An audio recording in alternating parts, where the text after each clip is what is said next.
I am on my Starlink. Give it a few minutes.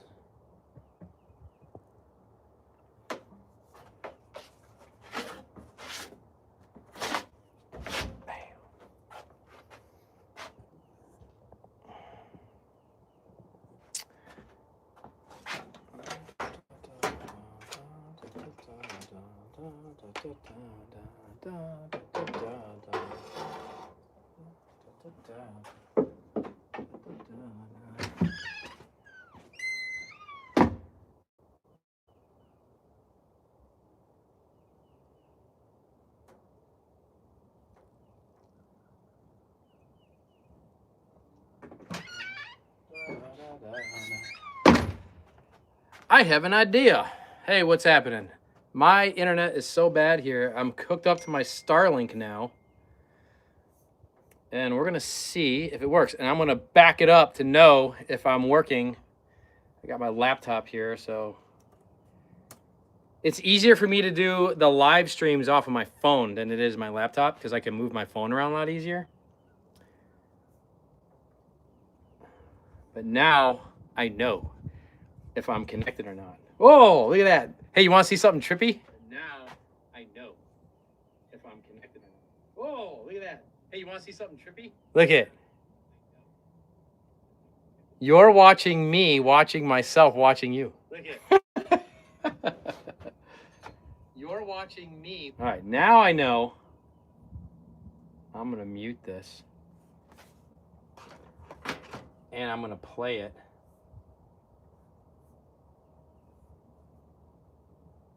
Now I will know when this dies on me. There we go. Look at that. I'm learning to be a tech master now. This is my new skill that I got to learn. Because so where I live, I'm 100% off the grid, right? So what that means is that yes, the government knows that I exist. What that means is I don't have like public utilities as far as like electric, water, gas, right? I don't have a monthly electric bill or a monthly water usage bill or a monthly heating bill. I have to figure out how to supply all of that for myself. So I have solar power for my energy. I do rainwater collection. I heat my little cabin here with my wood stove with wood. Okay, so that's how I do it. So as far as like internet goes, where I live, the best internet that I can have is satellite internet. So I'm hooked up to my Starlink right now instead of just my phone. I usually have a good, decent mobile phone service, but it usually is pretty slow. So, but the Starlink is usually pretty quick. So there's no fiber optic out here. There's no gas lines in the ground out here. There's nothing out here. I literally live like, you see all the woods around me. I literally live in the middle of the woods. So I don't know if Fred's going to jump back on. He might have quit because this is my third attempt at this going live today. So let me just kind of start over here. If you're watching, if you're catching me, leave me a comment and let me know where you're watching from. I am from Nepal. Awesome. Now, if you're watching from like another faraway country, I totally understand that it's a lot harder to make it out to like one of my seminars here in the United States. But if you live within the United States, you have no excuse, man, that you're not coming out and training with me. Especially if you've been watching my videos at least for like a year or more now, you got no excuse to not come out and train. All right. But the title of this one is, how to really learn Kali the best way, right? And I want to touch base on this because, over 10 years ago, this will be, I'm on my 12th year of Kali Center. Okay, I started teaching way before this, but and I've been training since way before this. I've been in martial arts since I was 6 years old. If you're new, don't know my story, I've been in martial arts since I was 6 years old. I started Filipino martial arts when I was 15 and a half. And I've been training ever since. Currently 42. So I've been doing Filipino martial arts for a while now. Now, in between that, I've also trained in other things. I've trained in boxing. I've trained in Jeet Kune Do. I've trained a little bit of this and that, right? I've been all over the place. But I don't consider myself a practitioner of those other arts, right? I am a Kali practitioner. This is my lane. Okay, this is my road. We got a New Jersey. We got a Quebec, Canada. Awesome. We got people from all over the world now. See, I like that. That's one of the things I love about training, about YouTube and doing the online stuff is I get to, meet a whole bunch of people from all over the place. Can't make it out to your seminar looking after a sick family member. Yeah, some people have real things going on. I understand that. But what's the best way to actually learn this stuff is in person. It's not learning online. It is certainly not trying to learn the art through YouTube. I know, like, my YouTube videos, when I started the online stuff, I was getting a lot of people messaging me from all over the world. And, that wanted to have access to learning this art. And I understand, like, people have stuff going on in their life, and I wanted to be able to provide something.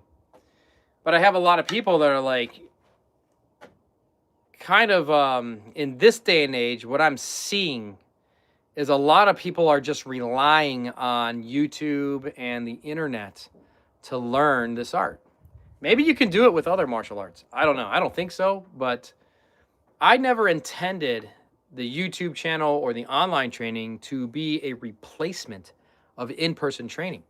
It was there to be a supplement, right? Accessory work, like going to the gym, right? You go to the gym, you have your main workout program, that day, whatever muscles you're targeting. And then after you go through that, you have your accessory exercises to get that extra pump, to get that extra fatigue, that extra muscle breakdown, right? Because you want to get stronger or you want to build muscle or what. So you have accessory work. That way you could get a little extra.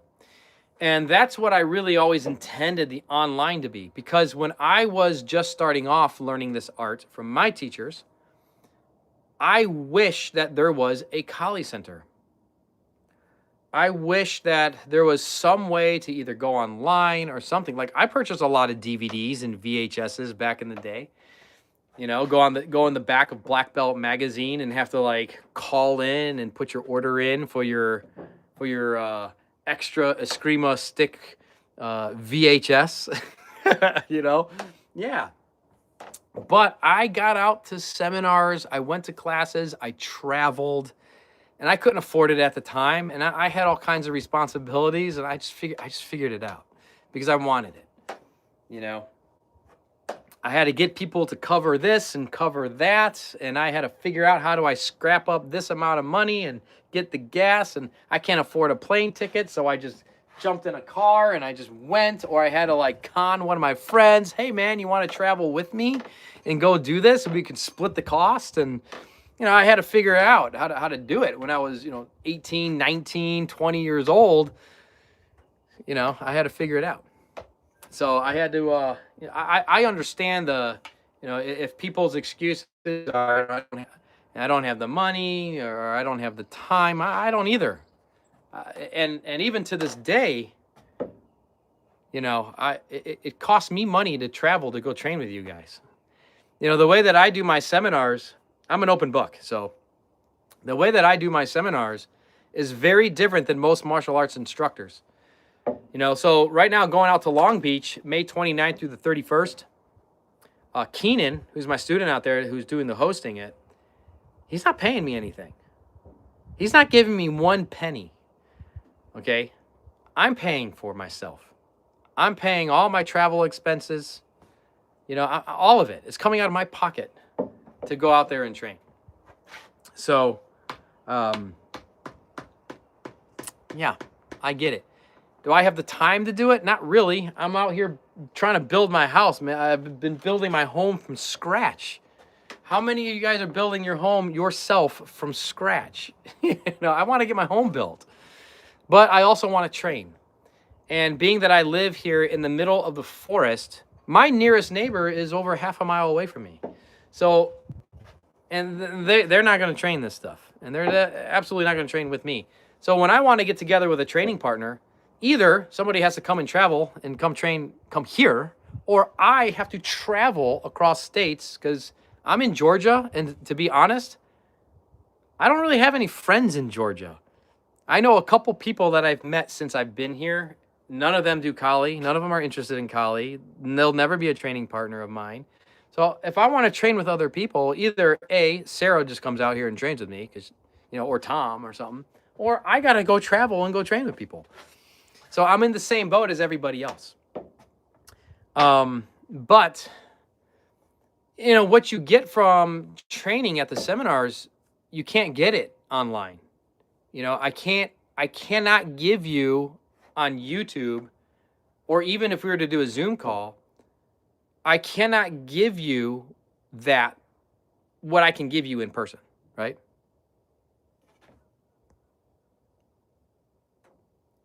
Fred, you can, because I've met you and I've trained with you. I'm not going to have a perfect stranger come to my home and train with me, but if I have trained with you and I know you, then yes, you can. And we can personalize your training.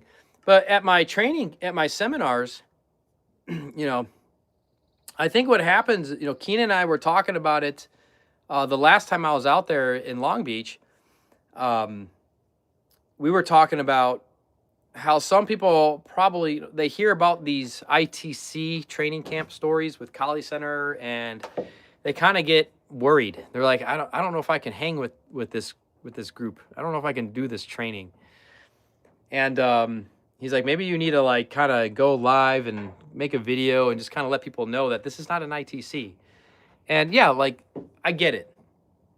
Kali Center it's a different beast when you're doing an ITC. But these training seminars, these camps, they're not ITC. These are geared towards people that are brand new, maybe never picked up a stick before, never held a knife before. Closest they ever got to a bolo was looking at pictures online, right? So if you're a brand new beginner, you should absolutely be coming out to these events. If you are a seasoned Kali practitioner, you should still be coming out to these events, because I'm going to spend personal one-on-one time with you. Okay, I'm going to be training with you, and I can tailor all of that for you. I get to answer your questions. I get to move around with you at your level, right? So wherever you are, whether you're a beginner, whether you're advanced, if you're a beginner who thinks you're advanced, if you're advanced who still thinks that you're a beginner, I will sniff that out, and I will train with you respectfully at the proper rate that you should be trained with, and I'll answer your questions.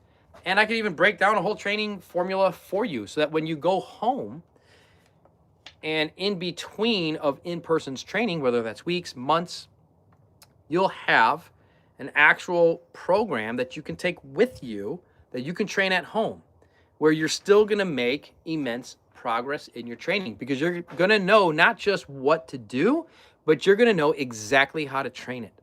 The other thing that I can do is that happens is recoveries. How do I recover from training? How do I recover if I do have an injury? Not all injuries, right? Most injuries don't occur in our training. Okay, that's very, very rare. Maybe you have an injury that you're working with because you were doing yard work and you stepped funny and you twisted your ankle. Or you play tennis and you got a little bit of tennis elbow. Or you've been swinging your stick at home following the YouTube videos and your mechanics are off and your elbow's hurting, or your wrist is strained and something like that. Well, now I can fix that for you. I could make sure that your mechanics are correct. I can give you the correct instruction for the mechanics, the correct progression, and I can give you what to do while your body is resting and healing, and what you can do to help your body heal better. I can't do that on YouTube videos, because I don't know what your training is and what it needs specifically, right? And the thing is that for me, when I was learning this stuff, I can coach you in these things because I've been through all that stuff. I've been through tennis elbow and broken fingers and a cracked rib and had my face split open over here. I've had blown out hamstrings. I grew up skateboarding, so a lot of my training, I was training on sprained or broken ankles. And I had to figure it out because there was none of my teachers were ever able to actually teach me how do I continue my training and how do I heal my body better and better. I had to figure all that out, do a lot of research and a lot of trial and error training to figure it out. So now I could pass that on to you, but we gotta do that in person, So, but anyways, come on out. You won't regret it. Doesn't matter your skill level, whether you're a brand new person, you never grabbed the collie stick in your life, or you're a seasoned practitioner. Come on out and train, man. I got the link down to get registered. Spots are limited. They are limited. I usually shut it off no more than like 20. Maybe I'll go to 30. It depends on the group that I see coming out. If I've got more of like my core people coming out, I'll leave it open for more people to come out, because I know, like, if I got John and Sarah and Tom and Ollie and Chris and Mitch and these guys, I know I can give them a little more leeway, right? I can kind of, let them off the leash a little bit more, and they're good. And then more of you guys have them that you get to work with as well, which are highly, highly knowledgeable, highly skilled people. Every time I train with Sarah, man, she's getting better and better. And actually a perfect example of this is, she was just out here like a couple weeks ago, and we're training, and I'm like, this is you gotta bridge like this. You gotta train like this. This is how you have to be doing it. And she was just like, shit, like, this is not how I've been training it. Like, this is not, I never would have thought that this is how I need to be training it, and this is what I need to do. And I'm like, yeah, you got to do it like this, And if you're following the protocol, here, Georgia's another one. She just came on here. She's training like a mad woman. Right? She's training like a maniac. I like seeing that. The more you're training, the more I can give, right? The more I can do for you. But yeah. So, we got a lot of guys that are training with us. We got a lot of ladies that train with us, and everybody's getting really good.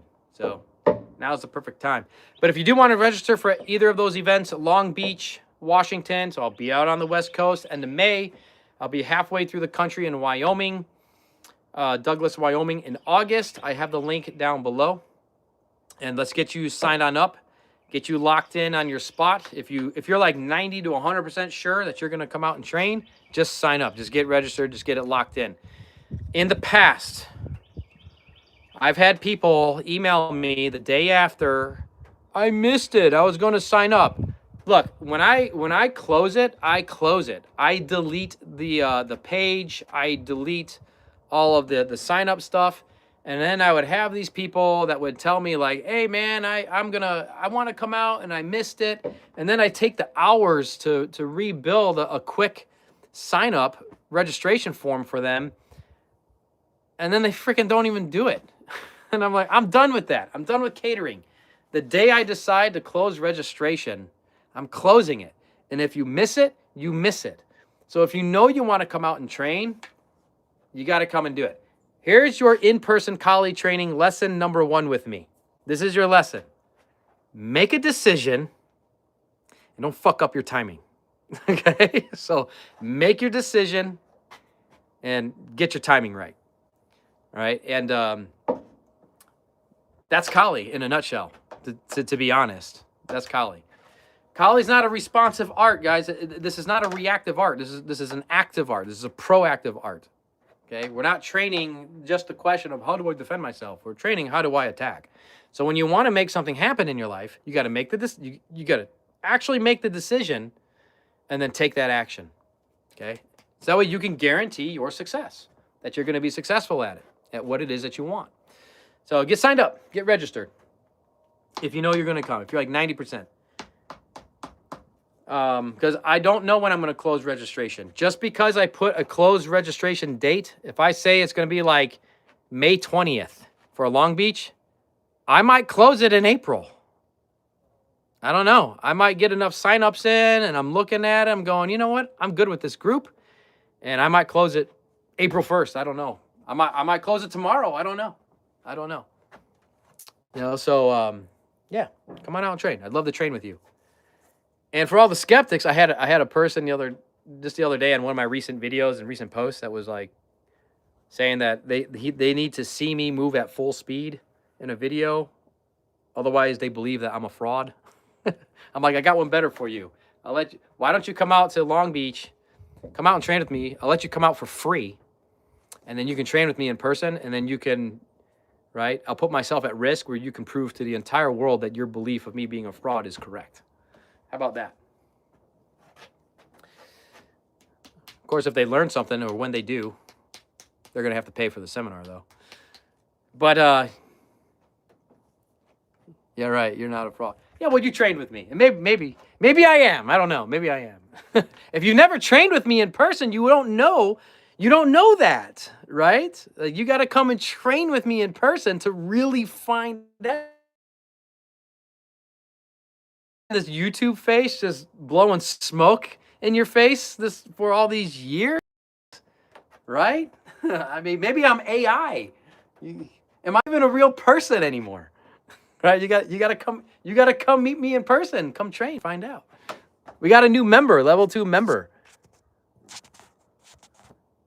Mark Polidoro. Thank you, man. There's some pretty good members only videos here on the channel that take advantage and watch those, because there's some good stuff in there. All right, let's get to some Q&A. We've been running for 20 minutes. I know, Fred, you had a question about Espada y Daga. We tried to start getting to it, but I got cut off. My internet was shitty, but it's doing okay right now. It's a little splotty what I'm looking at, but at least it's still going. So let's get to a little Q&A. I'll answer some training questions, help you guys out on a couple drills as best as I can. Let's do this for a little bit. Hello from Maine. You know, Maine is a state I have not been to yet, and I'd love to go to Maine. I am grounded to the East Coast this year, but I learned more from you in person. Melissa, but you've trained with me, and guess what? I'm on the East Coast too. So you and Tony, anytime that you want, come on out and train with me. Or you, Melissa. I know you. I've trained with you. Come train. You can come train with me. I'm on the East Coast too. I'm a couple hours from the ocean. All right, let's get to a Q&A. This is a good thing right here, right? Like, I could only give what I'm getting, right? So, like I told Sarah last time that she was here, I'm a line reader. I'm not a mind reader, okay? So if you got questions and you're not asking them, there's nothing I can do for you right now. Okay, here we go. Espada y Daga, doing fluid 1. Daga pass through. Now you fixed your question. That's good. Now this is a question, Fred. All right. Next strike.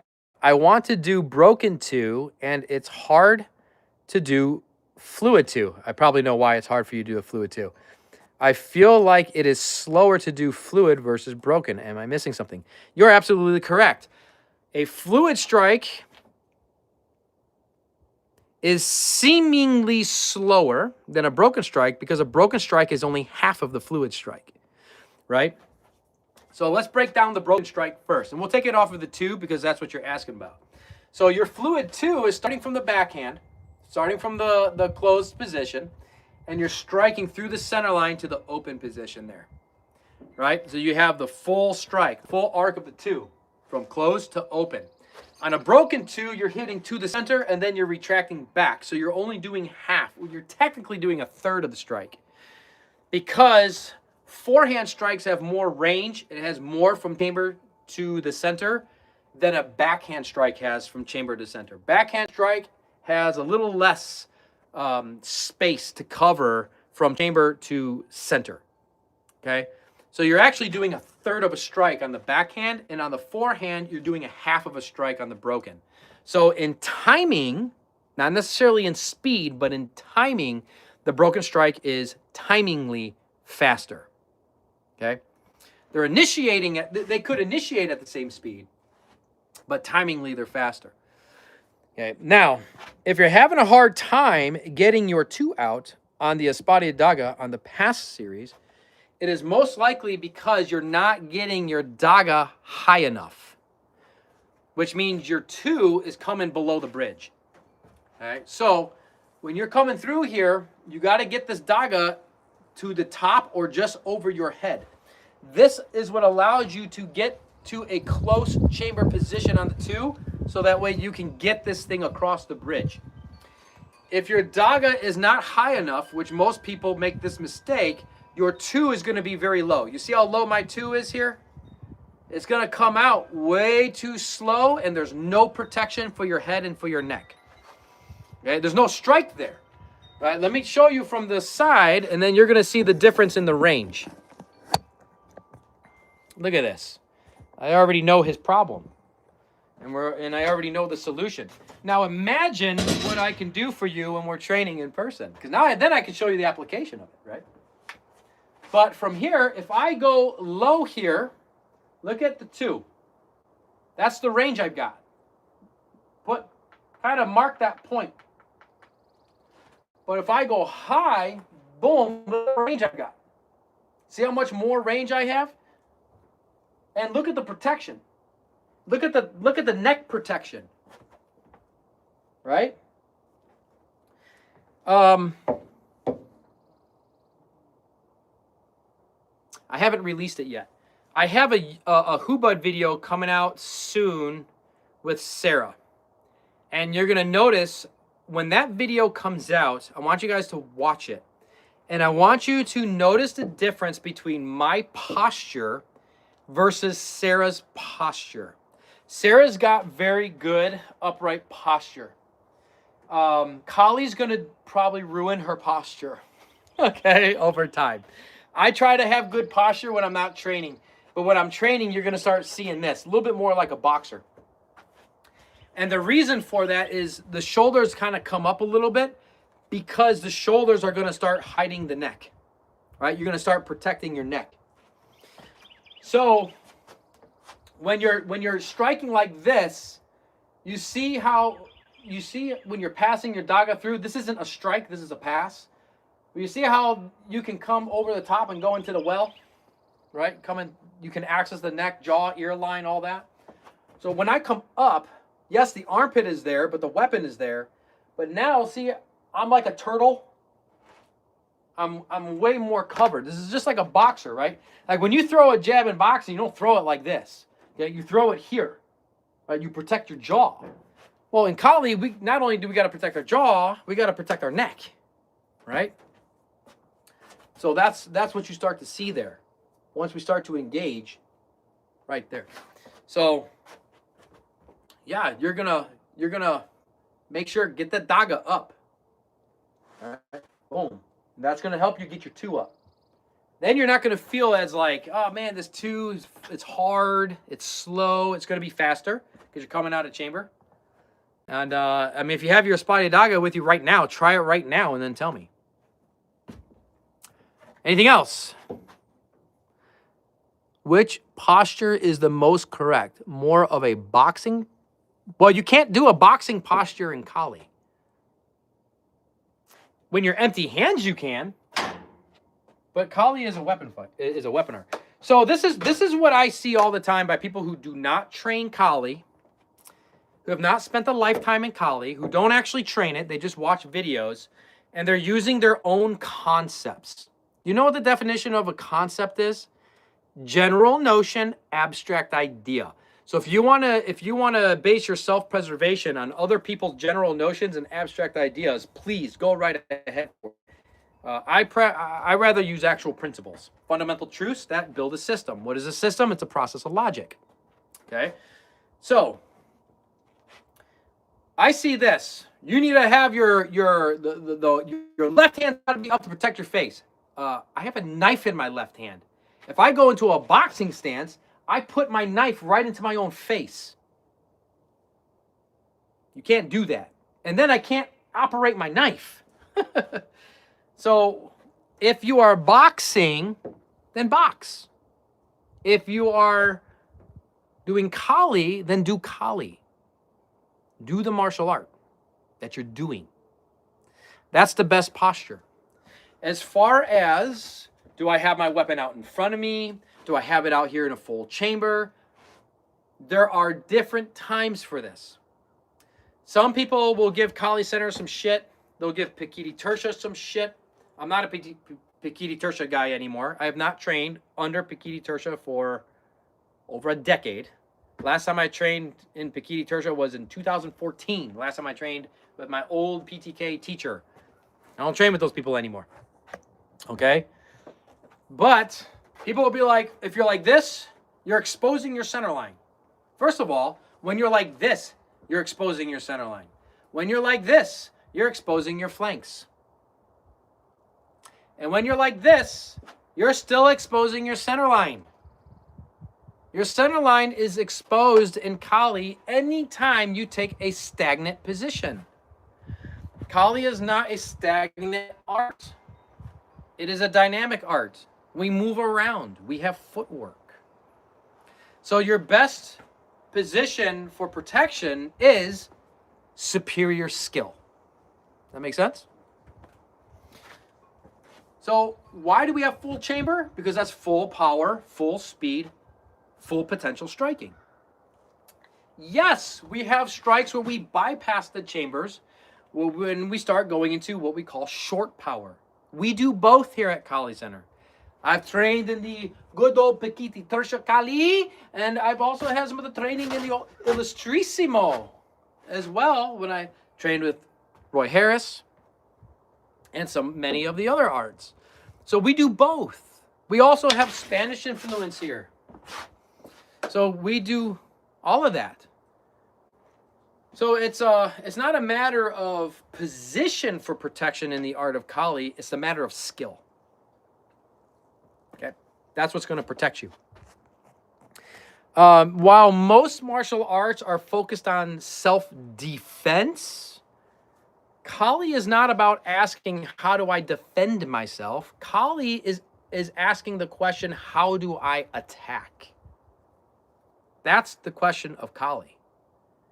Okay? Like in sports, the best defense is a great offense, right? So in Kali, yes, the defense is built into the system. Okay? It's built into your positioning. It's built into the skill of understanding how to actually manage range, timing, and momentum. That's skill. It is not in the idea where most martial arts that focus on self-defense, meaning they focus on behind timing, they focus on, I agree that this other person is going to initiate harm onto me first before I can react to it. That's most martial arts. Kali isn't that way. That's not Kali. Kali is, I see the potential of that mofo, and I'm going to go get him first. I understand that that doesn't work in today's judicial system of self-defense. A lot of your self-defense does not work in today's judicial system either, depending on what state you live in or what country you live in. Big difference. When I lived in Illinois, it is illegal to defend yourself. And then I live here in Georgia, we have stand your ground law here. So if somebody comes onto my property in Illinois and wants to rob my house, it's against the law for me to shoot them, whether they're in my house or not. Somebody comes to my property here in Georgia and they try to rob my house, I can shoot you. Okay? Because the laws are different. The laws are different. All right. And that's one of the reasons why I moved to a state that has stand your ground, or some places call it castle law or things like that. Okay. I moved to a state where I have more legality, where I can protect myself. Okay. And my possessions and the people I care about that would be here. Okay. So that's why I do that. But I'm not teaching self-defense. I'm teaching Kali. I'm teaching the martial art of Kali. That's what I teach. You then have to decipher, how do you use this information for your own self-preservation? Okay? I teach the art. Martial arts, by definition, combat expression. That's what I teach. Not my expression, combat expression. That's what I teach. That is what martial arts means. Combat, martial, expression, arts. That's what it means. So we are teaching the expression of combat, not a personal individual expression. Does that make sense? So yeah, you want to make sure that you got the skill there, because there's times that you need that and there's times that you need short power. That's a good question though. That's a good question. Any tips, drills for integrating stick and empty hand techniques? You mean as far as like using your left hand as an empty hand while you're using the stick? You said integrating. Yeah, train Espada y Daga, train double sticks, train double knife, train single weapon. All this stuff translates to empty hands, right? I mean, if I'm striking a basic 1 and 2, right? That's my basic slash on the knife and the forward grip. And then in the Pikal grip, that's my basic thrust. That's also my basic slap and hack on the empty hands. That's also some of your basic elbow strikes, right? And it's the angles. So even if I wanted to strike 1, 2, and that's also your jab and your cross, or your hooks, right? Or your overhands from your Panantukan stuff, your Pangamut. Right? Like in Pangamut, we have our open hand striking and we have our closed hand striking. Everything translates. Okay, but you gotta go get the instruction. You gotta go get the real coaching so you can learn it, people. Don't make it more complicated than that. But yes, there's a lot you can do. We teach the weapons first because it turbocharges the attributes. It makes you more athletic, faster. Right? And the weapons, what it does is, one, it gives you the ultimate expression of combat from the very beginning. So we make you, we're not talking about self-defense here, guys. Okay? This gives you an advantage in combat immediately, right? It gives you a physical advantage and it gives you a mental advantage when you begin your training with weapons, with technology. It's like, you know, if you're training with military, or you've been in the military or anything like that, like, look how much weaponry training that they do over just empty hands, right? You know, police officers, they have a whole belt and a whole car full of weapons, of tools to do their job. So Kali, we start off right away giving you a combat advantage. But that's on the martial side of it. On the physical development side of it, you're learning coordination. You're building the narrow pathways between the brain, left, right brain, and the nervous system faster, more complete. You're enhancing your attribute development, your athleticism much faster, because the neural response has to be able to see and track all of this stuff faster. So it has what happens with the weapons training is it puts a higher demand on the nervous system of your body. And your body has to respond to that. When you want to enhance something in your life, when you want to enhance skill, you have to put a demand on that enhancement, right? There's got to be a reason for it, and we do that in our training. If you want to build more muscle, you want to get stronger, right? You need to put a demand under that part of your body. Look, arms, legs, you need to be stronger. So you have to put a demand on that, right? And you, by adding more time under tension, more weight, right? There's specific ways to do that. Progressive overload, train to failure or train to almost failures. There's a lot of ways to do it. And but you have to put the demand on the body. Same thing when we're training here. You want to bridge and close the distance. You can't just be training like this all the time. You got to push it. You got to find your limit, find your athletic limit, and then you got to push it, right? Because you got to put a demand on your body. I demand you to perform this better.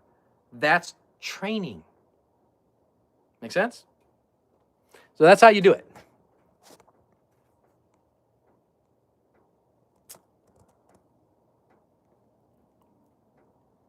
You have a similar background like me where you studied other arts. Do you find yourself integrating other martial concepts with your colleague concepts? Well, one, I do not train based off of concepts.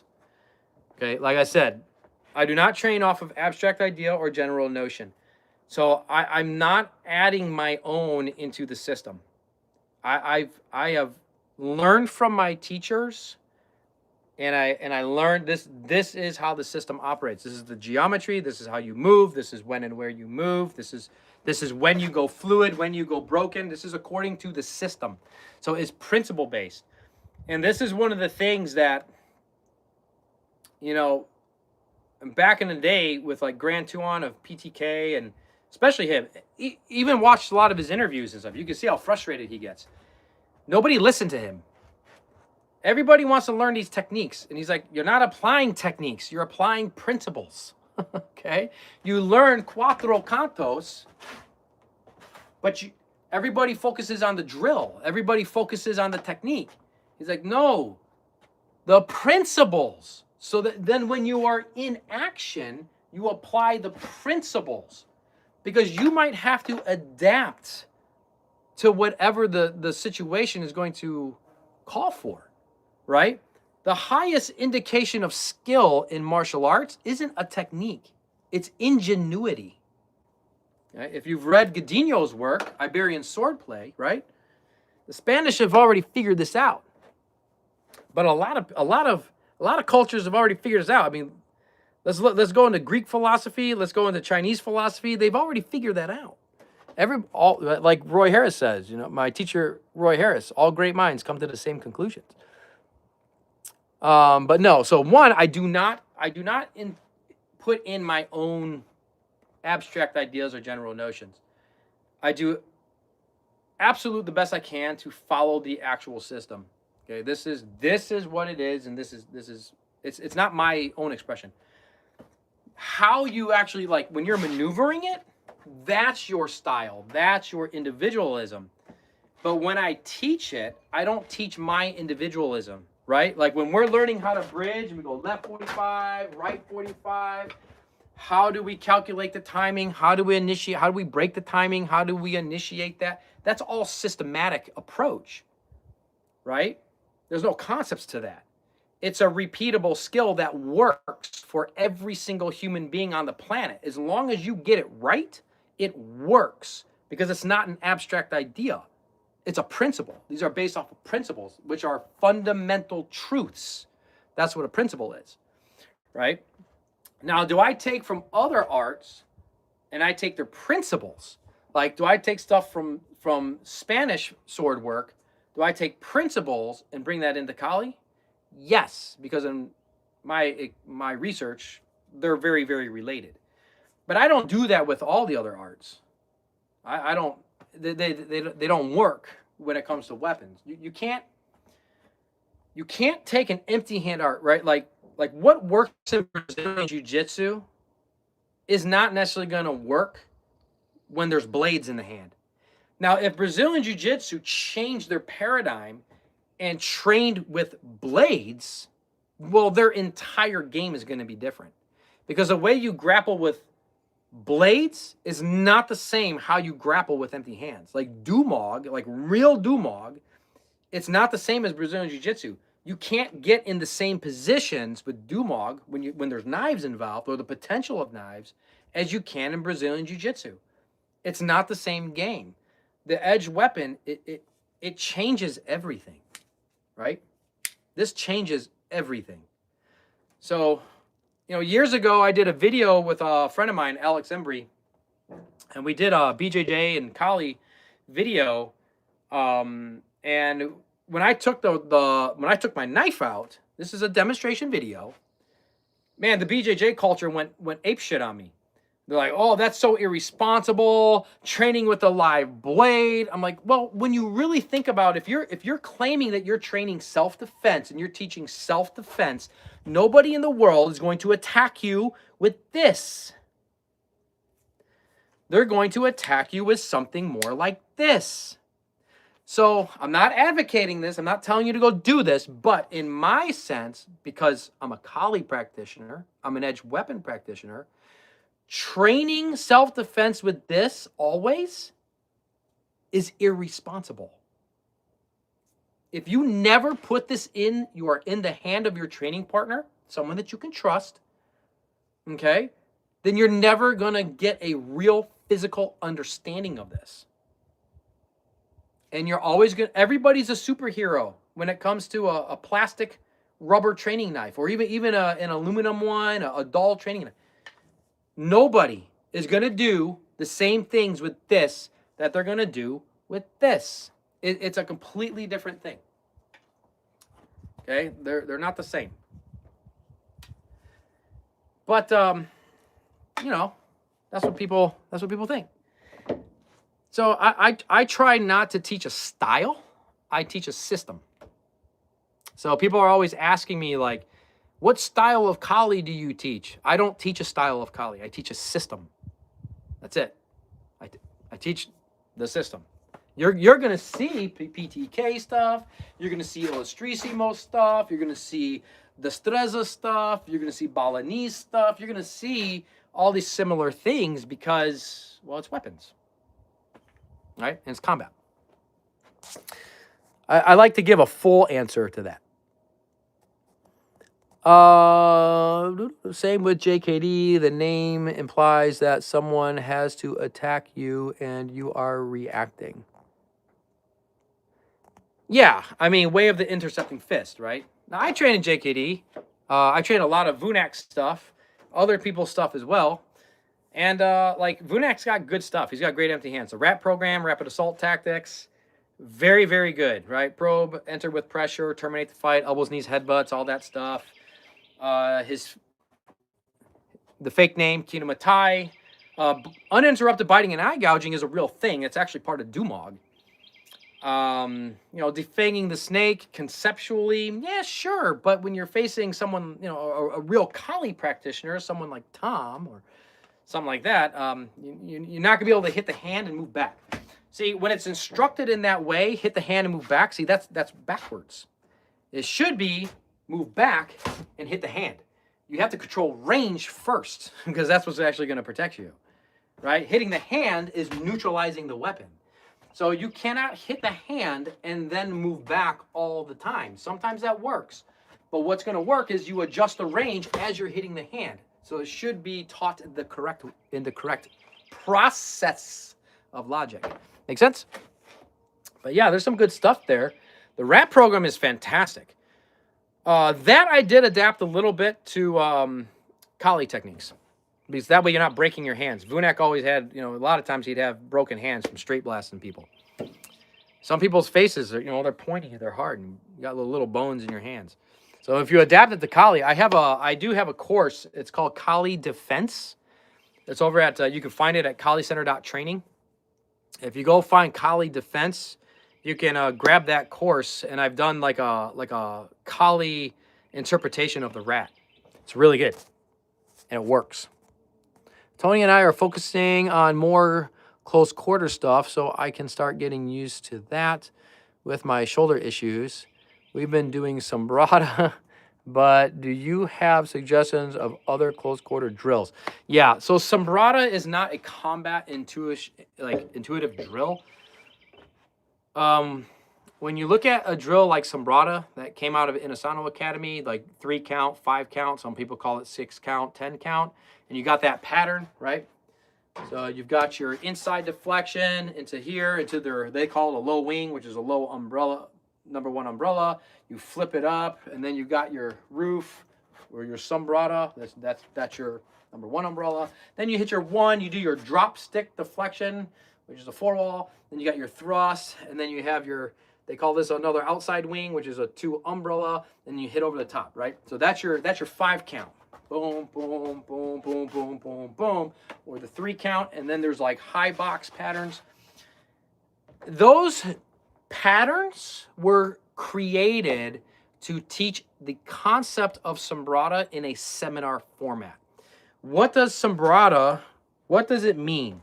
Sombrata means counter for counter, counter for counter, which doesn't exist. It's not a real thing. That's a concept. That is an abstract idea, a general notion. There's no such thing as counter for counter. That would be like if you've ever seen the movie, was it called The Hunted with Tommy Lee Jones? At the end of the fight with the big knife fight scene, and they're cutting each other up and lacerating their ligaments, and somehow this knife fight scene goes on for like a half an hour. That would be counter for counter. That's not real. That's not real. Now, Sombrata as a drill can be beneficial in, as long as you know that it is not combat inducive. There's no combat attribute development to that.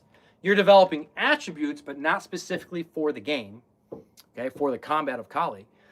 But where it does become somewhat or can be useful is when you start plugging in like your disarms and your locks and things like that. There are other better drills that you can still use.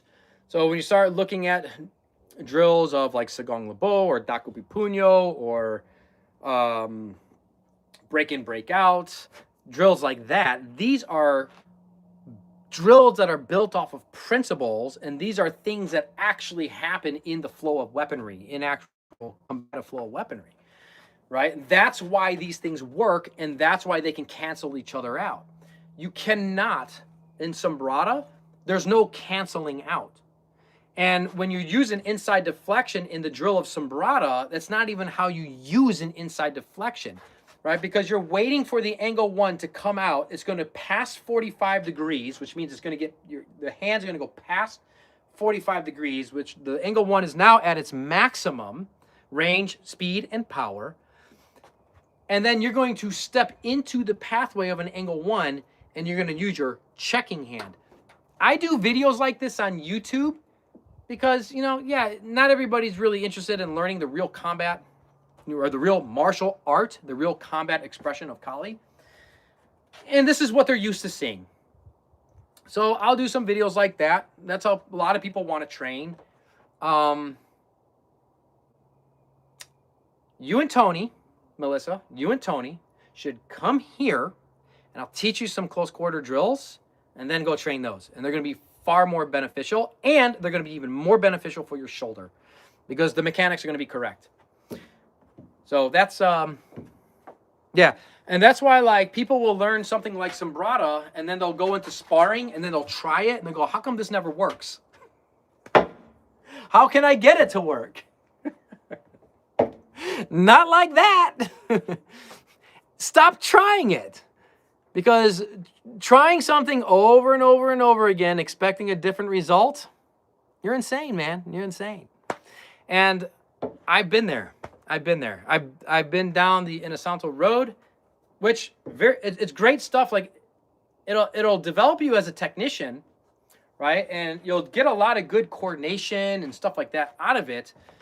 But, you know, Dan himself has even said that, like, he ain't doing it to teach people how to fight. These are just expressions, concepts, and expressions of different sectors of the art, right? That's why, like, I mean, that's what it is. That's out of his own explanation of what he does. I'm not putting him down or anything. That's what he said many, many, many times in interviews. But people don't listen to what their teachers say. They just hear what they want to hear. So come get the training. Mitch, poor Mitch, freaking thrusted himself. He had to go get surgery because he's doing doble daga, sagong lebo with live blades, and he never got the instruction. So he never got the form on how to do it correctly and safely. So he ended up putting the knife right into himself. And, you know, instead of spending a couple $100 to come see me, spend a couple days with me, now it's going to cost him thousands of dollars. His insurance is going to go up. And then he's got to deal with possibly a year of recovery because it went all the way into the nerves. And that whole thing, just for a couple $100 to get your ass on a fucking plane and come train and get the actual training, the real lesson, whole situation could have been avoidable. That's why you don't skip out on in-person training. That's why you come to the seminars. I don't want to see people hurt themselves, man, in this stuff. And then Kali gets a bad rep because people are doing it wrong, because they're just not, they're not being responsible on getting it. All right, let's see here. Thank you for that nice and interesting live. Have a great one. That's the question we were asking ourselves. I'll get on Tony to get us down there. I did talk to Tony. I think it was around Thanksgiving. He was saying he wanted to get down here, but I haven't heard from him since then. But yeah, if you're questioning something in this art, okay, stop trying to figure it out on your own. Come see me. Figure out how to come see me. Yeah, I've been doing this art for a long time. When I say that I've been training this art of Kali, I have not been, look, there's people that sit there and they're like, I've been training Kali for 30, 40 years. Most people, when they say that, what they mean is for 30 to 40 years, they've been training it on and off for maybe 1, 2, maybe if they're hardcore, 3 hours a week. But then they take holidays off and they take summer vacations and all that stuff. I've been training this every single day since I was 15 years old, okay? I train every single day. And like my time in Chicago, when I was running my brick and mortar school and building Kali Center, all that stuff, I was training, no shit, 12 hours a day, 7 days a week. You do the math. If somebody trains for 2 hours a week for 52 weeks without taking any vacation, they racked in how many hours in a year? Then multiply that by 20. Then take 1 year, when I was at my peak running a school and teaching seminars and doing privates and getting my own training in, 12 hours a day for 1 year. That's more flight time. That's more hours in 1 year than what that other average martial artist got in 20 years. I've been doing this a long time and I've been pretty obsessed about it. So if you have a question about your training, stop. You do not need to take the long road and try to figure it out on your own. Come see me. Come see somebody. But I know with confidence that I will likely be able to answer your question accurately and precisely. If I cannot answer your question, I will let you know, but I will also go and investigate it because it will bother me like something fierce, man. Right? I'm an INTJ personality type, INTJ assertive, and dude, I will go ape shit on that question until the system shows me the way of it. You know, I will call Tom and be like, hey man, you're taking a week off of work and I'm going to come out by you and we're going to work through this problem and we're going to work through it in every scenario and variation that we could possibly think of. And once we have it with the sticks, we're going to test it against live blades because that's what I do. You don't need to do that. I will do that. I will take care. And as some people out there in the past have said, Paul's an irresponsible teacher because, you know, my staff used to train with live blades. Not all the time, but that's the standard of Kali, right? If I'm going to teach you, I think I did this in one of the failed lives. If I'm going to teach you the knife, this is my belief here. If anybody's going to teach you self-defense with this, and they're going to teach you these forms on how to handle this, right, at full speed, full power, then they should be able to do this with a live blade at full speed, full power at any time. Any time, right? Any opponent, in any terrain, under any conditions.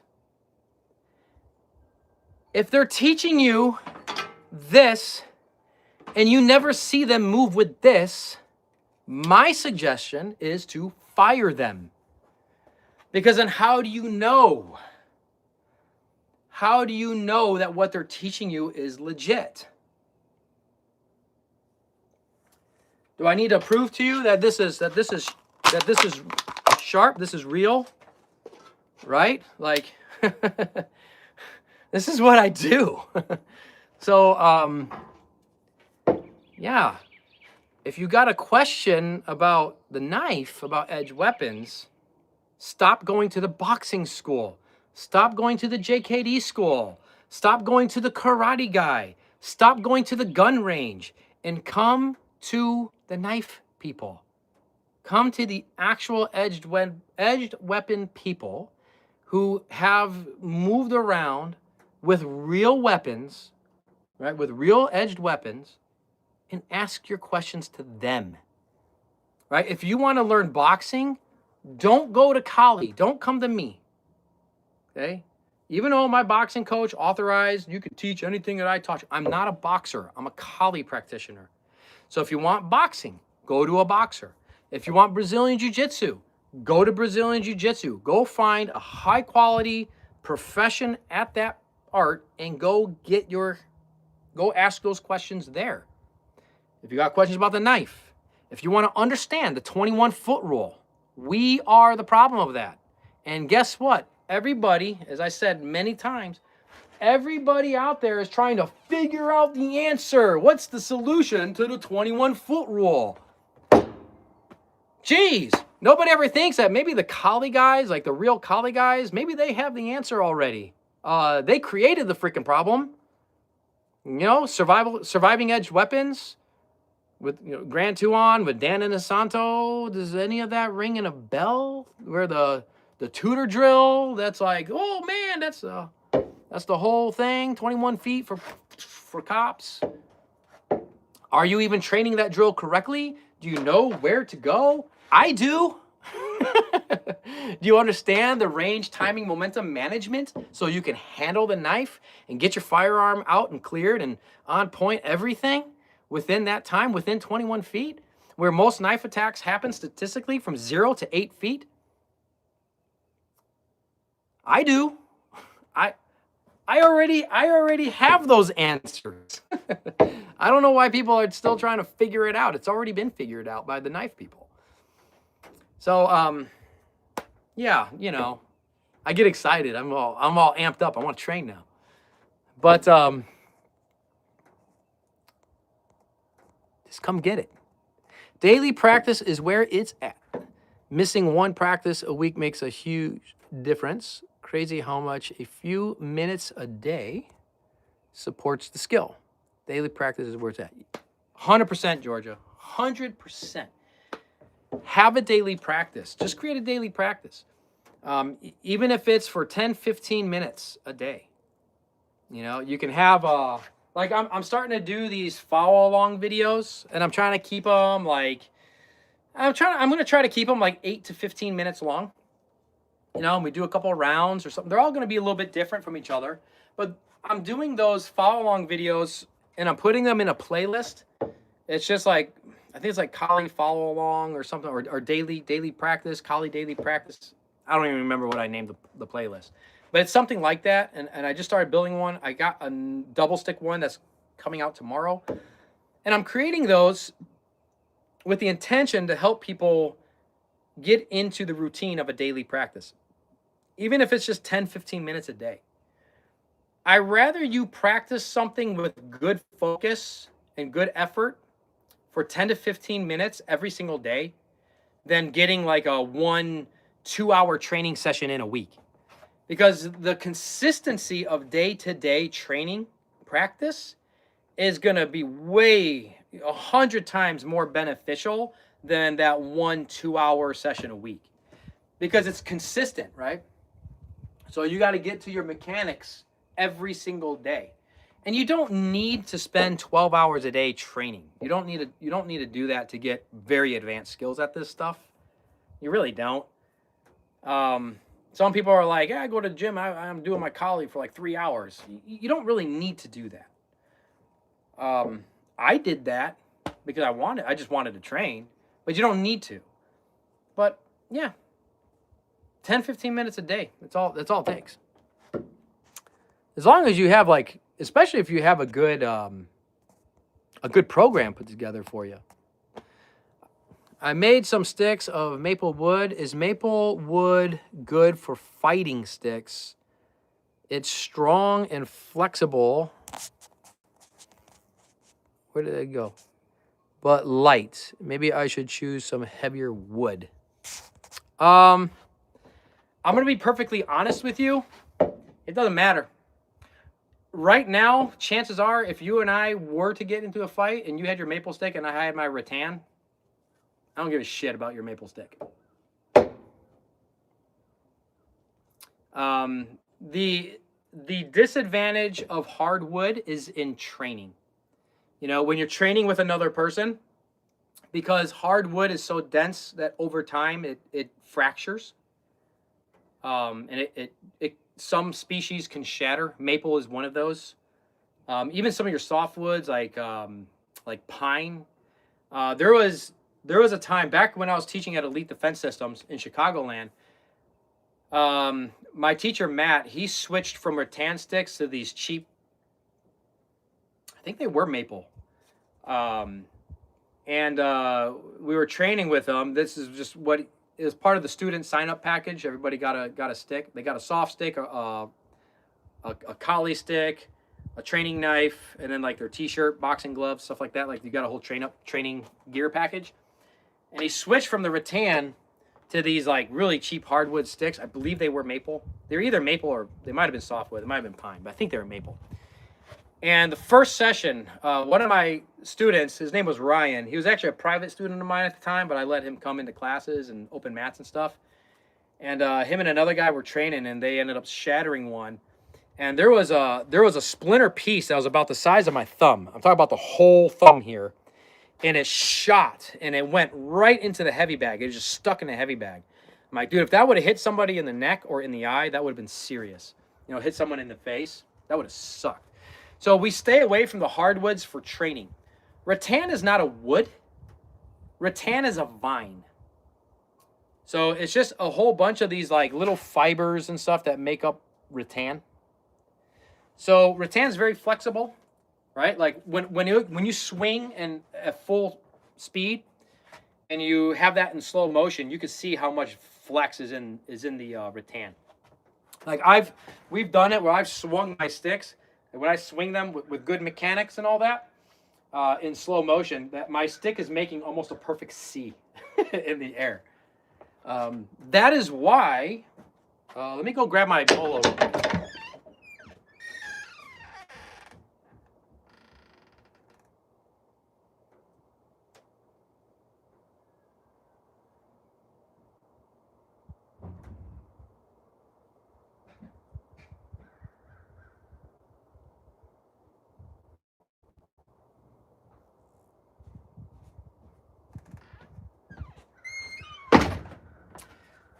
That is why you will see a length difference between the bolt. Sorry, my blade is a little dirty right now. I got to clean it. I've been training with this. And the reason why it's dirty is because of the oils on my body. Like when it's really hot out here and I take my shirt off and I'm training this thing touches my body and I don't clean it because I train with it. And that's all this is because of the oils on my skin. But that's why there's a length difference between the stick and our bolo. So the bolo, there's a forward curve on this. You see that? And the stick is straight. When you swing the bolo doesn't bend. Some bolos will flex side to side if they're not made right. But they don't bend this way. The stick does. So you need more length on the stick for the timing difference between the bolo and this. That's why the stick is longer than the bolo. That makes sense? That's it. Because the stick actually hits the opponent way later in the timing than the bolo would.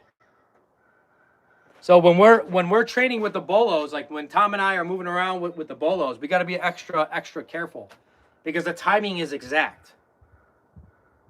Right? I mean, that's the timing difference between, you know, your hand getting hit versus when the stick hits your hand. So by the time my stick hits your hand in training, if this was live blade, your hand has already been removed from your body. Look at the difference. It's a whole hand difference.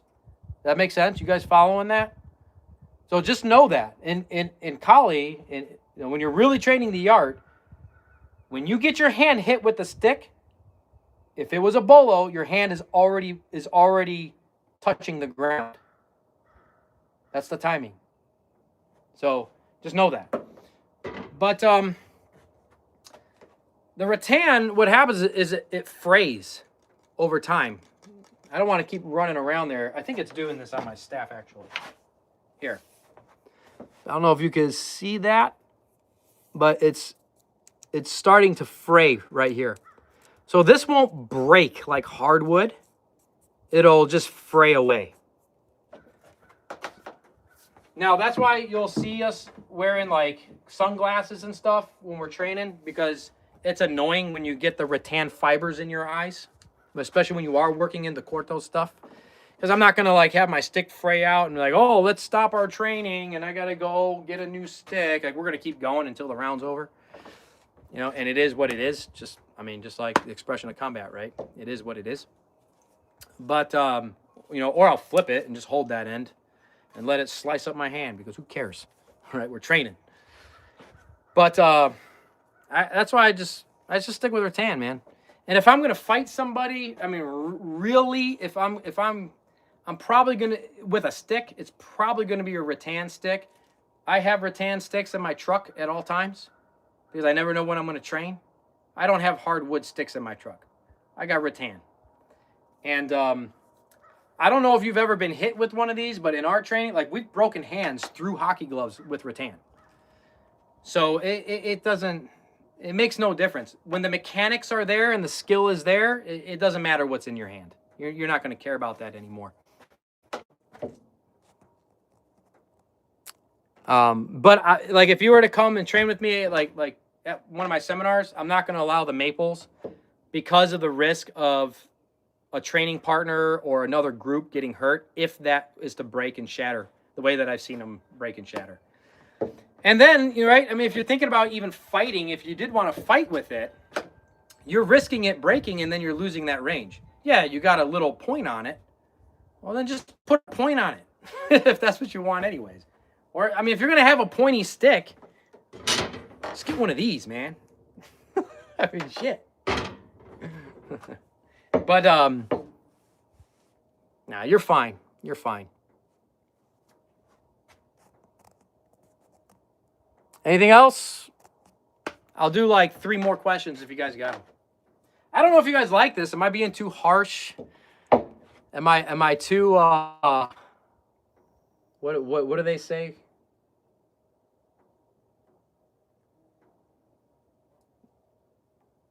I don't know. Justin's like, yeah, a lot of people are going to think you're too like brash or something when you're teaching. You know, because one of the things when I'm teaching, you know, like I'm just teaching, right? So one, my personality type, I don't know how many of you are into like personality, like typography stuff.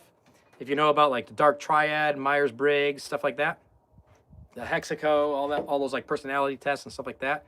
So my personality type on the Myers-Briggs scale is I'm an INTJ, assertive. So the way my brain works is I want to solve problems, and I want to solve problems for other people in a way where the solution doesn't fail, right? So it's just the way that my brain works. So when I'm on here, you know, ENFP. Nice.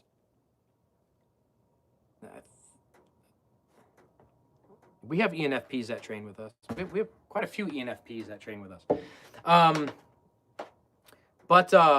Yeah, so when I'm answering questions, I want to make sure that, that you're getting a full, truthful, understandable explanation, because we're not training in person. That's why I'll kind of go on, because I'm trying to make sure that it's coming out as precisely and accurately as it can. This is great. I need to watch the replay and take some notes. This is almost like the intro to an in-person training. I want to train live now. I'll see you in a couple months, Georgia. But yeah, it is. I break down the questions. Sometimes, like, some of my advanced guys, like, Tom, John, Ali, sometimes those guys, like, when they're at seminars and they're asking questions, sometimes I got to tell them, like, hey, man, I'll get to that, like, afterwards. Because we'll go, especially, like, me and Tom, because he'll ask me a question where I'm like, well, where is this question actually coming from, right? Why is this question even in existence? And what happens is that question comes in existence because of what happened 5 or 6 beats ago in the flow. So in order to answer some of Tom's questions, we got to go all the way through the flow, right? Like what was the decision making 5 or 6 beats ago? And then at least 3 beats before that, where you started to negotiate that decision, right? Because that's where the problem originated. So if we fix the actual initiation of the problem, then you fix this. You eliminate that. That never should have even occurred, right? If you would have followed the system correctly. That's what makes somebody advance. It isn't because they can florete. ISTJ. I think Justin's an ISTJ as well. And I think Kevin. Kevin's an ISTJ.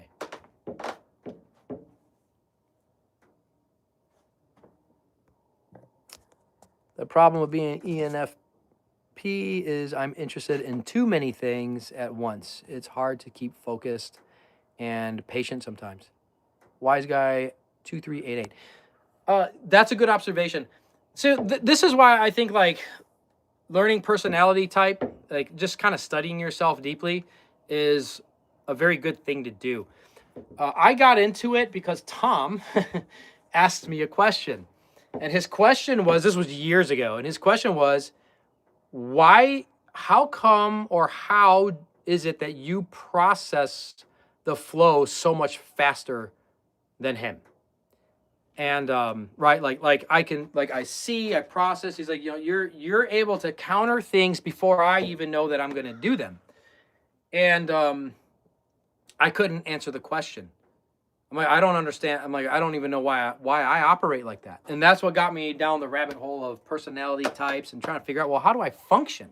I didn't even know how do I function? Why do I think the way that I think? Why do I make the decisions that I make? And can trauma change your personality type? Yes. Trauma can influence your personality types. I have trauma from my past, probably a mass influence on my personality types. Some people say that. Some people say that the personality type can change. It depends on the scale of your cognitive functions. Right? Like if you're teetering, if you're an introvert, but if you're like 55 to 60% introvert qualities, but then you still have that like 45% extrovert qualities, you're somebody that can shift. Okay? Now, if you're someone like me, who I'm actually like, when I do the test, I'm like 95% introvert. Now, when you're training Kali with me, you're going to be like, what? Because I'm in a place that I know what I'm doing. And I've worked very, very hard on developing the extrovert quality side of it. Actually, Ali was my mentor for that without him ever even knowing, because Ali is extreme. He's like 100% extrovert. But Yeah, so for me, because I'm so like my INTJ are so strong to what they are. Like they're all in that like 80 to 90 percentile. Like my thinking over feeling is 80, it's like very close to 80-20. It's like 83-17 or something like that, right? Like so thinking, I'm like 83% all the way on the thinking side. That doesn't mean I don't feel. What it means is this is how I lead, right? I lead myself in decision making more through logic than I do through emotion. Like I'll feel, and I feel very deeply. My problem is that I'll stuff the feeling, and right, like I'll just get rid, like just push it down, because in my brain, emotions get in the way, right? Where it's like, well, like logic is what's right. I mean, a system, right? Process of logic. But when I flow, and I actually learned this through skateboarding. When I was skateboarding, this is the first time I felt this. When I'm flowing, I switch to my inferior functions. But when I'm learning or I'm teaching, then I'm in my superior functions. So when I'm flowing, that's where I'm going into my feeling and my sensing. It's really weird because I got to the point where I could feel when my like internal kind of makes that shift. But as an INTJ, so as an ENFP, as a Wise Guy 2388, as they've realized that their problem with their personality type is that they're into too many things at one time. My problem as an INTJ is I get too focused and too obsessive of one thing. So I had to let go of perfectionism, and I had to learn, how do I become a jack of all trades, master of none, because that's oftentimes better than a master of one. So as I'm doing my off-grid stuff, right, I gotta know how to like build and plant and fix things and split firewood and start the fires, right, and like, you know, drop trees and do it with an axe, do it with a chainsaw, do it with all these different things. I had to let go of a lot of that perfectionism. But like when I play guitar, when I was 9 years old, I'm learning to play guitar, like I would obsess over the same like two measures, like two bars of music until I could play them perfect. But nobody gave a shit. You know? I learned down the line very quickly. Nobody cared that I could play those two bars of music perfectly. Nobody even knew the difference, you know? So I had to learn how to let that go. So yeah, some people say that trauma can change a personality type, or it kind of depends on where you are in the scale of your personality type, of your functions. And some people say that you cannot. It doesn't change the personality type, but what it does is it can start influencing what is called your shadow functions, and that's kind of like the opposite personality type. So there's 8 cognitive functions, and every personality type has all 8.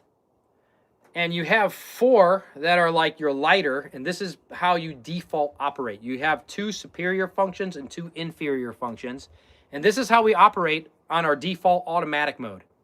Then you have the other 4, which is like your shadow functions. This is kind of your darker side.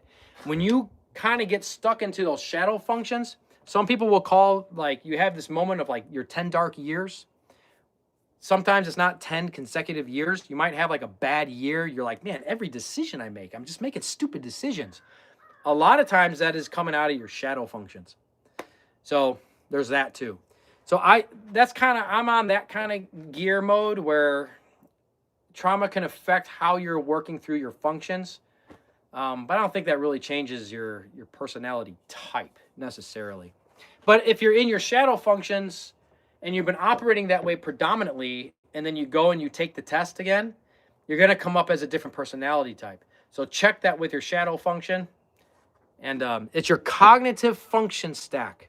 That's what you're really looking to learn about out of the Myers-Briggs. Not necessarily the, ISTJ. It's the cognitive function stack that you really want to look at.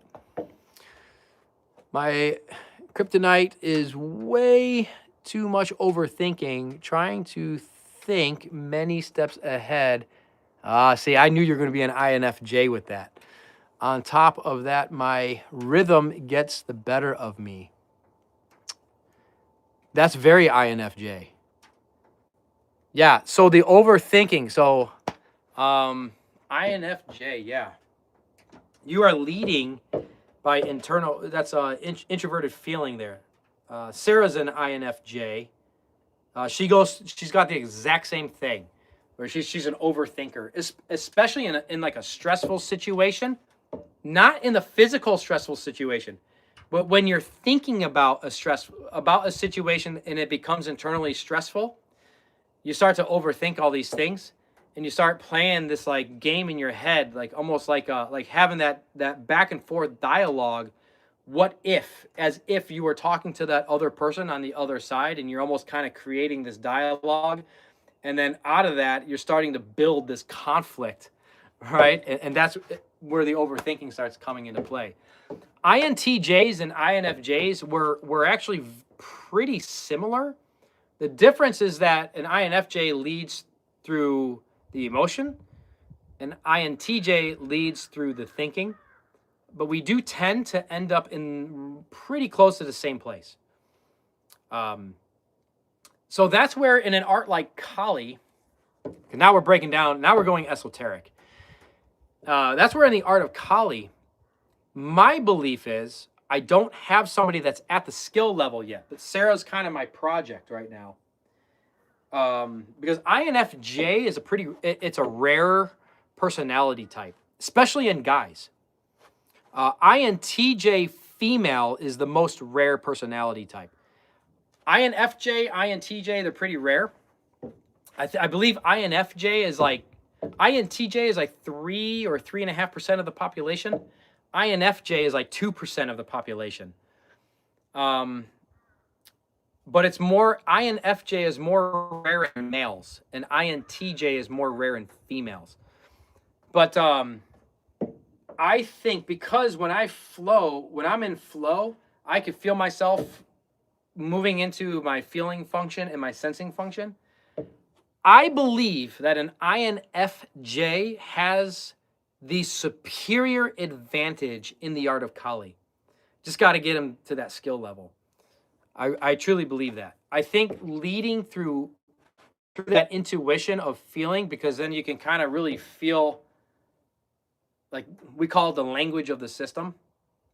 You could be far more stronger in tune with that and make better, faster negotiation decisions in the flow. That's just my observation, and that's my theory, my concept. But I don't teach it that way. Right now, I'm just experimenting with Sarah and seeing, because she's got so much. She goes through, like in training, like we'll see this. We'll see the personality types come out in training. And that's why a lot of like my closer students, I have them all take the test, the personality test. They take Myers-Briggs, and then I have them take the dark triad.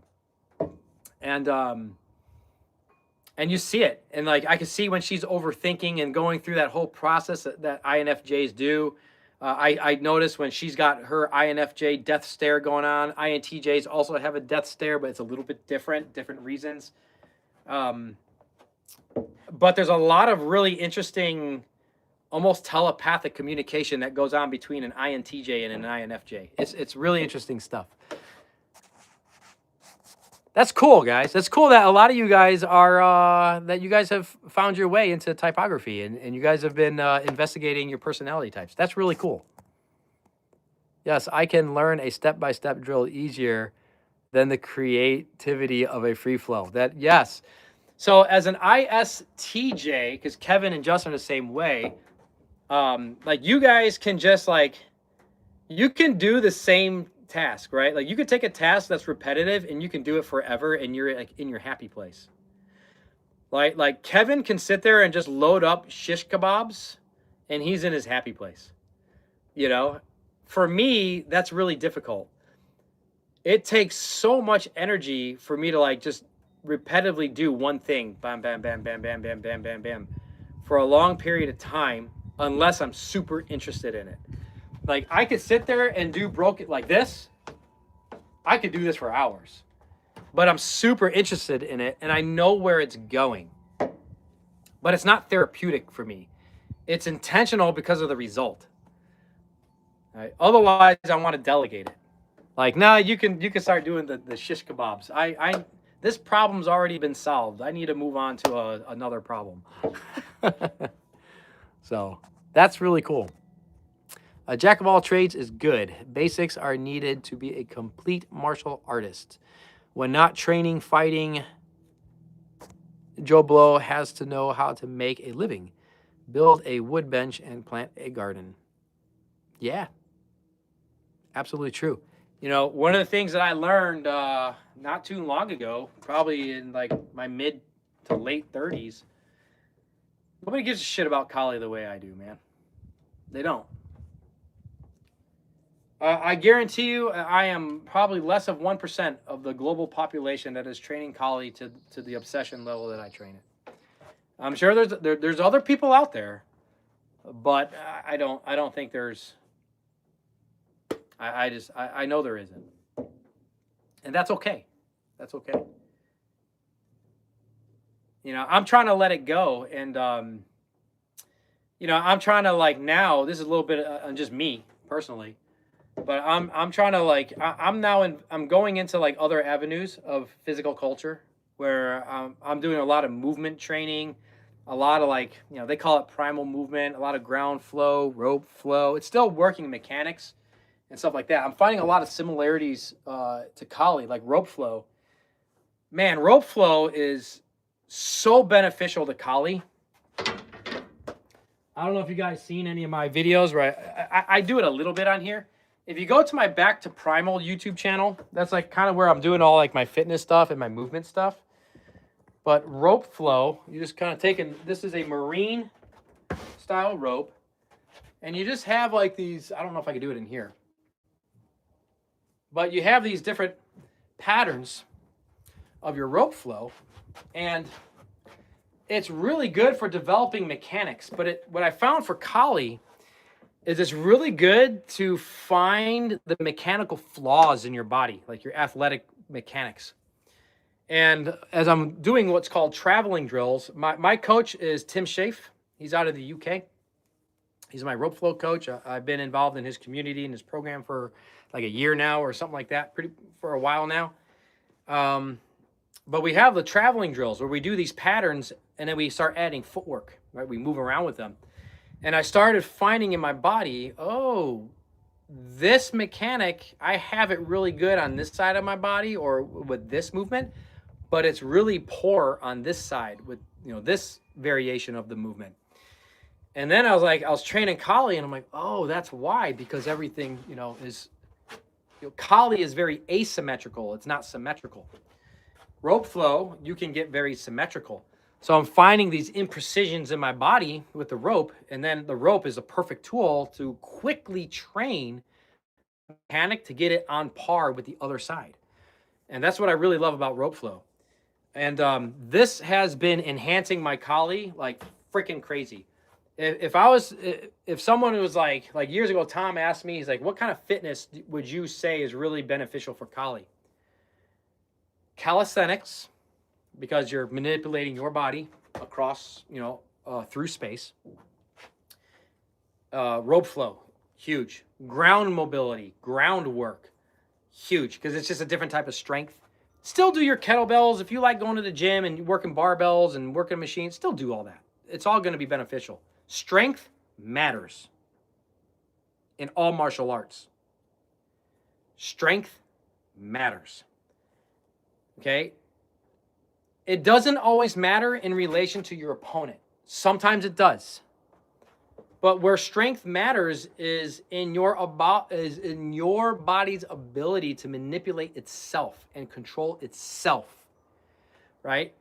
And we are wielding weapons around our body, which is like using kettlebells, right? We're taking a weight or dumbbells and we're manipulating this weight in the space that's around our body, right? In calisthenics, we're manipulating our body within the space. Make sense? So we're doing the same thing in Kali, right? When we're working in Kali, I am moving my body around. I'm manipulating my body within this space, but I'm also using this instrument where I am manipulating this instrument in the space that is around my body. So I'm doing both. So kettlebells are really good because they're mechanically the exact same. All the pulling points, everything's the same that we do in Kali. And the way that you use kettlebells is the same way that you pull your body in Kali. And then the rope flow, man, it's been freaking amazing. So that's something you could check out. I'm not, affiliated with any rope flow stuff. I got nothing to sell you other than just try it. It's fun too. It's fun because it's a flow, right? You do a little bit of carenza, boom. You can do a little bit of your rope flow, do a little bit of your ground flow, and it's a fun little training practice. If you go to my Back to Primal YouTube channel, you'll start seeing some of that. That's pretty much what I do over there on that channel. But yeah, I totally agree with that. Georgia's an ENFJ. But my extroversion is 57%, introversion is 53%. Any suggestions on the best way to apply my natural personality into my Kali practice or in-person training? Yeah, so I have to look at your function stack. I'll look at your function stack. I did see your comment. I got to your latest email, and I did see your comment on my last flow, and that was something that you were like, yeah, that helped me out with the question that you're asking about the energy strikes. But I do want to get back to you on that email, so I'll look at your function stack. I don't know all the function stacks by heart. I'll look at your function stack, and then I'll be able to. I'll get that. I've worked with ENFJs before, but not as common. But not much off from an INFJ. You're almost INFJ. Almost. So I'll look at the function stack, and then I can do a more clarified breakdown of that for you. As far as a lot of with F's and E's, because so a lot of the extroverts, when you look at Ali, Centurion, John, they're all ENTJs, or Chris Clark, they're all ENTJs. J is very common here at Kali Center. J is very common. We get far more J's than we do get than P's. And I think that's just because of the judgmental of what this art is and what it attracts. But yeah. But these guys, a lot of it is it's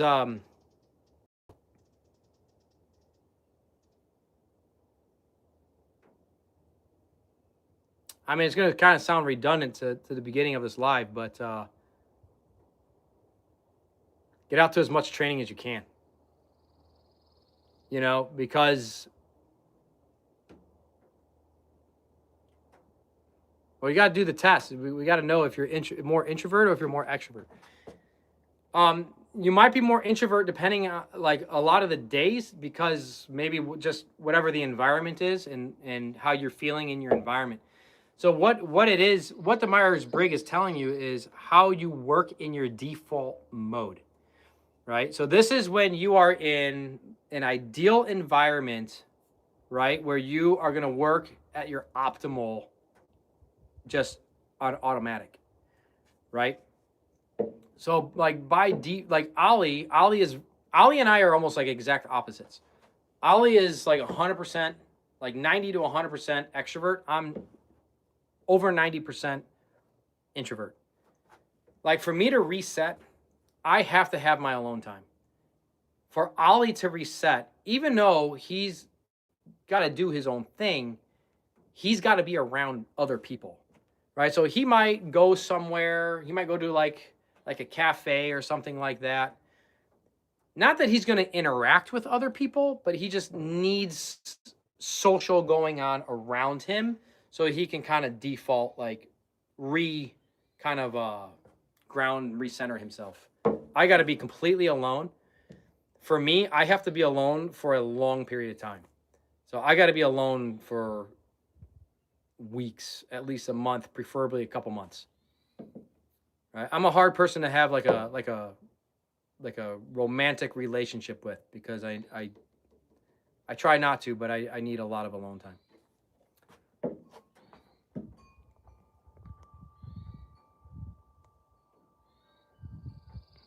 But that's awesome. I've been on here for 100 minutes. I was not planning on going this long, but we got into some really cool stuff with personality types, and that's awesome. And if you guys are curious about that, about your personality type, you can go to the Myers-Briggs. It's like 16personalities.com. It's a free test. You could take it. It's just a multiple choice thing. It's like a strongly agree, neutral, strongly disagree kind of test thing. It's like they ask you like 100 questions. You just be honest with it, and then it'll just kind of give you a thing at the end, like this is your personality and all that.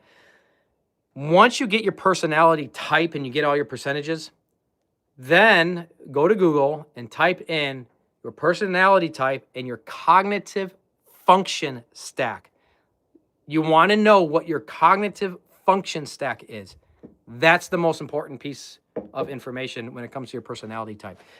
That's going to tell you how you operate. All right. Now, there's a lot of other influential things. It's not 100%, right? What is your personal interests? How did you grow up? What are your influences when you were growing up? How did your environment shape you? There's a lot of other things to take in consideration with this. It's not all 100% foolproof, test and diagnosis or anything like that. But it can help give you a really good idea of why you function the way you do. Why do I think the way that I think? Why do I make the decisions that I make? Why do I interact with people the way that I interact with them? Why am I feeling more connected to these people and I don't feel as connected with these people? Certain personality types naturally connect with other personality types, right? Like, it's just the way that it is. It's really interesting stuff. I wouldn't take it as gospel, okay? I wouldn't let it rule your life, okay? Don't go that crazy with it. But it's just some very interesting things. It's just another path of knowing thyself a little bit deeper. A really fun one is the dark triad. That's going to kind of show your darker traits of your personality, like your narcissism, your Machiavellianism, and those types of things, right? How dark of a person are you? My cousin Rebecca, when she took it, I was like, damn, you're a dark person. I was like, oh shit. No, but, or my sister-in-law, she's really dark. But, and it doesn't mean you're a bad person or anything like that. They're just fun tests, just to kind of, but then when you start going through the explanations and the breakdowns of it, it might spark something where you're like, yeah, they're pretty close. That's pretty accurate. So it's better than astrology or numerology or anything like that. Numerology is pretty good too, though. Getting into all the weird stuff now. All right. Anyways, I'm going to be jetting out of here, and make sure that if you're planning on coming out to any of the seminars, the one in May in Long Beach, Washington, or the one in August in Douglas, Wyoming, get registered to them. Don't wait. If you know you're like, hey man, I want to go see if this Paul Ingram guy is real and that he's not AI. Or you're on the other end of the spectrum. If you want to come out and prove that I'm a fraud at this stuff, come on out. Come train with me. Come find out for real. Get your answers. Okay. You're going to have a good time. It's always good to be around like-minded people that are interested in the same things and getting a good workout in, learning some new Kali stuff, and, exchanging energy. We tend, you don't have to, but we tend to try to, grab dinner together and hang out, grab lunch together and stuff. We do train outside. It's just where I prefer to train. If it is going to be raining or something like that, we do find a place that has some kind of coverage and shelter then. But if the weather's nice, I like training outside, man. So we're going to be outside.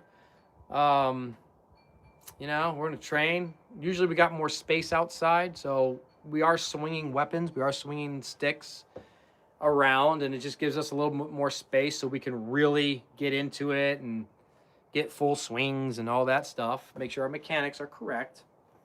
And that the range and timing, everything is correct. So that you can really be learning this art. And really be advancing your skills in it. Whether you're a beginner, whether you are a seasoned practitioner, come on out. You don't have anything to lose. You only have things to gain by coming out. So come out. I'd love to meet you. I'm always excited to train with new people and meet new people and get to have new conversations with new people. And, you know, especially if you've been watching the channel for a while, you know, and you're subscribed and all that, come on out. You know, it will be a good time. You'll enjoy yourself. And you'll be surprised. You will likely surprise yourself by the end of the weekend. You're going to be like, dang, dude, like I'm performing a lot better than I was at the start. And if you do train in other FMAs, come on out. I think you're going to feel the same way. Art of War was also saying know yourself as well. And once you do, you may know others. Yeah, but you know, the really cool thing too is that when you, look, there's 5 questions in Kali. Well, there's really 6 questions in Kali. Okay? What, why, how, where, when. That's your skill. That's you. When you have a good skill and you really understand your what, why, how, where, when, the who are you fighting? It doesn't matter anymore. That's why who is on this hand. Whatever. All right? Because look, if you're training with Kali Center, if you train with me in person, I promise you will become a beast at this art. There's no other option. If you want that, you will become a beast at this art. I will help you get there. You're going to do the work, and you're the one that's going to get there. But I'll help coach you there. It's just what's going on. Georgia's trained with us a handful of times now, and you know, from time to time I check in on her videos that she posts of her training, and she's making big improvements. I'm watching it. You know, and the cool thing is then it's like she's following the protocol. So the next time that I train with her, it's like, hey, I got a new little trick I could show you. Right? Because my goal last time Tom was out here a couple months ago. And I told him, like, dude, I'm trying to get these more beginners where they're gonna hit you, dude. They're gonna surprise you and they're gonna hit you in training. You're not gonna expect it. Tom's ready for the challenge, man. His response to that is, let's go, fucking bring it. So I don't think you've met Tom yet, but I think he's gonna be at the Wyoming one. So if you are coming out to a Wyoming, you're most likely going to meet Tom. I believe he's got that one scheduled. He'll be at the Wyoming one, and he's a guy that you definitely want to train with. So, but yeah, cool. He came out to. Oh yeah. You met Tom. That's right. He came out. Yeah, he's been out there. But I don't know if you trained with him, like flowed with him. You probably saw him. You saw him with JC, though, beating the shit out of JC. I remember Tom coming back home, and he was telling me about it. He's like, JC asked me the wrong question. He asked me about, like, do you want to go? And Tom was like, well, we need to clarify that. Do you want me to coach you, or do you want to, like, go with me? And I think JC was like, oh, let's just go and see what happens. And Tom's like, okay. He told me about that. Nightmare stories. That was the first warning I got coming to ITC. Yeah. You gotta be careful with Tom. You gotta be very, very specific on what you ask for. He's a great practitioner. He's a very good teacher. Just make sure you're specific. But you'll learn so much from him. So, you know, John too. I don't know what John's gonna be able to make out this year. I do have a private session with like my top people later this year, but like my advanced. I know he's coming to that. That's hard training. That's hard stuff though. That's you need to have a good range and timing because your safety, right? Your strategy is your responsibility when you're training that stuff with at that level. If I swing at you and I hit you, sorry, break something to break something. Don't get hit. But that's we'll get everybody to that point. We'll get everybody to that point. Promise. If you want it. All right, I'm going to get out of here. I've been on here for almost 2 hours. Thank you so much for joining me. I got the link to sign up for the seminars, May or August. Travel, man. That's what I got to do. I'm traveling to go train with you guys. Don't wait for me to get to your front doorstep. I'm traveling 4,000 miles to go train in Washington in May. I'm literally going from the southeast corner of the country to the from this ocean all the way down to the northwest ocean. I'm traveling 4,000 miles on my own dime to come train with you guys. So, and I got stuff I got to put time into here, man. I got stuff I could be doing too. So I totally understand. You know, if you got a legit reason why you can't make it, I understand. But if you have an excuse to why you're not there, shame on you. You should be training, man. You should be training. All right. Anyways, if you have any questions about it, email me. You can just go to colliecenter.com, go to the email page, and just send me an email through that form. It goes right to my paul@colliecenter.com email, and I may not get to you right away, but I'll get back to you within a few days or maybe up to a week or something like that. I'll get back to you. I'll see it. And then, if you have any questions about any of the training, seminars, anything like that, let me know. Communicate with me so I can communicate with you. All righty. I'm going to get out of here. I want to go do my training now. I was out of town for the last few days, and now I'm back. So I got my trees and my garden watered earlier, and I'm going to train the rest of the day. So I will make it to Georgia at some point this year. Yes, make it a priority, and then it will happen. Yeah, especially either Melissa, you can come on your own or come with Tony, and we'll get some training in. All righty. I'll talk to y'all later. Have a great rest of your weekend. I got a new video coming out tomorrow. It's a follow-up. Oh, I do have one more thing. If anybody is interested in this, I have not pulled the trigger on this, and I wasn't really going to talk about this. I have an idea that I'm playing with. I'll come up with it another time. I'll talk about it another time. I've been on here long enough. All righty. I'll talk to you later.